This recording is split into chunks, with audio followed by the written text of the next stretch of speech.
या महाराष्ट्रामध्ये मतांकरता पाय चाटणं चाललेलं आहे आणि आता यांनी वोट जिहादचा नारा दिलाय. वोट जिहाद. मी आपल्याला विनंती करण्याकरता आलो आहे. काय या ठिकाणी हे ऑल इंडिया पर्सनल लॉ बोर्डाचे सज्जन नोमानी म्हणतात, तुम्हाला मला ऐकवायचंय, तुम्हाला मला जागा करायचंय. ही साधी निवडणूक नाहीये. लेकिन मैं इस बात की तरफ भी तवज्जो दिलाना चाहता हूं कि महाराष्ट्र के इलेक्शन ने ऐसी अहमियत हासिल कर ली है कि अगर यहाँ वो जीत गए हरियाणा की जीत के बाद, तो उसके बाद उनके हौसले बहुत बुलंद हो जाएंगे और फिर दिल्ली सरकार वो नए हौसलों के साथ दस्तूर की तब्दीली जैसे अपने नापाक इरादों की तकमील की तरफ आगे बढ़ेगी. और अगर महाराष्ट्र में उनको शिकस्त हो गई तो इत्तलात के मुताबिक दिल्ली सरकार भी बहुत दिन तक नहीं ठहर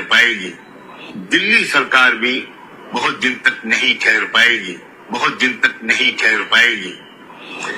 तो हमारा निशाना सिर्फ महाराष्ट्र सरकार नहीं है, बल्कि मरकजी हुकूमत है और मुल्क का मुस्तकबिल है. और मैंने कल एक यूट्यूब चैनल के इंटरव्यू में ये बात भी कही, ये कैसा वोट जिहाद है जिसके सिपह सालार हैं शरद पवार, जिसके अजीम सिपाहियों में हैं उद्धव ठाकरे, राहुल गांधी, नानाजी पटोले. और मैं ये बात जानता हूं कि महाराष्ट्र में अगर वो जीत गए तो वो दस्तूर नहीं बदल पाएंगे. लेकिन मैं इस बात की तरफ भी तवज्जो दिलाना चाहता हूं कि महाराष्ट्र के इलेक्शन ने ऐसी अहमियत हासिल कर ली है कि अगर यहाँ वो जीत गए हरियाणा की जीत के बाद, तो उसके बाद उनके हौसले बहुत बुलंद हो जाएंगे और फिर दिल्ली सरकार वो नए हौसलों के साथ दस्तूर की तब्दीली जैसे अपने नापाक इरादों की तकमील की तरफ आगे बढ़ेगी. और अगर महाराष्ट्र में उनको शिकस्त हो गई तो इत्तलात के मुताबिक दिल्ली सरकार भी बहुत दिन तक नहीं ठहर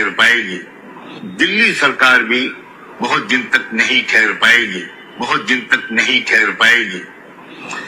तो हमारा निशाना सिर्फ महाराष्ट्र सरकार नहीं है, बल्कि मरकजी हुकूमत है और मुल्क का मुस्तकबिल है.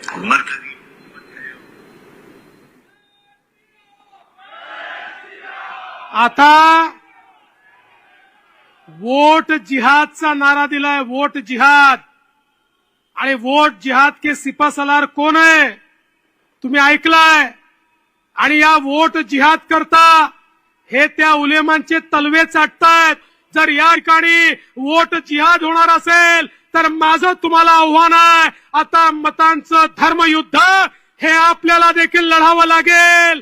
आता एक राहिलो तर सेफ रहो. अगर एक है तो सेफ है.